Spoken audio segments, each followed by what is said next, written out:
nagising para maghanap nga nito mga bote ng alak dahil may balak nga akong gawin. Kaya naman nung nakaipon nga ako nito mga bote ng alak, ay agad ko na nga rin silang pinaglilinis para maibilad nga dito sa sikat ng araw. After nga na lunch time na din, pero hindi na nga ako kakain dahil nakapag-almusal na nga ako at busog pa naman ang aking pakiramdam. Pero syempre, kahit naman hindi tayo kumain ng tanghalian, ay hindi naman natin kakalimutan ng minom nitong Shepo Apple Juice ng YouGlow Babe. Isa kasi to sa nakatulong sa aking pagpapapayat journey, kaya kahit makalimutan ko na ang lahat, wag lang makalimutan uminom nitong Shepo Apple Juice ay magagawa ko. Perfect nga din tong inumin dahil magsa-summer na, mainit-init na ang panahon. Kaya sa soft drinks na malamig ang inumin ko, ay ito na nga lang Shepo Apple Juice ang iniinom ko dahil meron lang naman siyang 27 calories.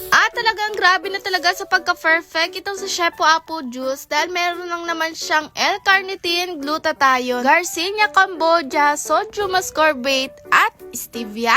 O diba, na-preskuhan ka na nga sa pag-inom mo ng Shepo Apple Juice, natulungan ka pa sa pagpapapayat journey mo. Kaya kung gusto niyo din itry, nandyan ang link sa comment section. Kinahapunan nga, inaya ko nga ito si Jellypay para makapamalengke nga para sa aming maliit na tindahan. Konti nga lang din ito mga bibilin namin at ito nga lang yung mga wala sa tindahan namin. Kasi namin nabili itong mga to nung mga nakaraang namili kami dahil wala nga raw silang stock. Lalo na itong mga kape na to, napakabibilis maubos, parang oras-oras bumibili yung mga kapitbahay namin.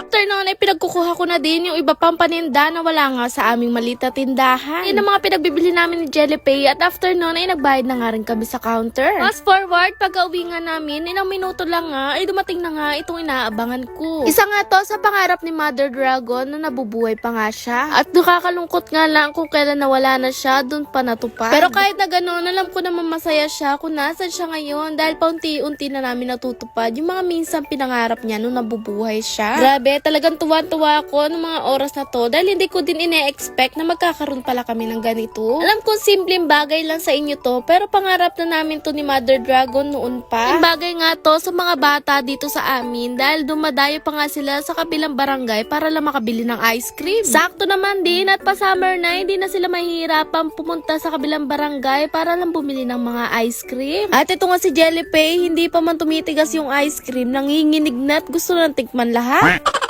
Excited nga ng sobra itong mga bata dito sa amin dahil hindi pa man ganun katigas itong mga diniliver na ice cream ay gusto na nga nilang matikman. Totoo lang ay ayaw ko po nga sila munang bigyan ng mga oras na to dahil hindi pa man nga ganun katigas pero gustong gusto na nga nilang bumili. Naman din akong ibang choice kaya ayan, binigyan ko na nga sila at sabi ko nga sa kanila hindi pa naman ganun katigas yan kaya pagtiyagaan nyo na muna. Sabi nga nila ay okay lang daw kaya ayan, craving satisfy ang mga batuting. Pamaya-maya nga, ay hindi na nga nakatiis itong si Jellypay at ang sabi ko nga sa kanya, aba magbayad ka, kaka-opening ko lang.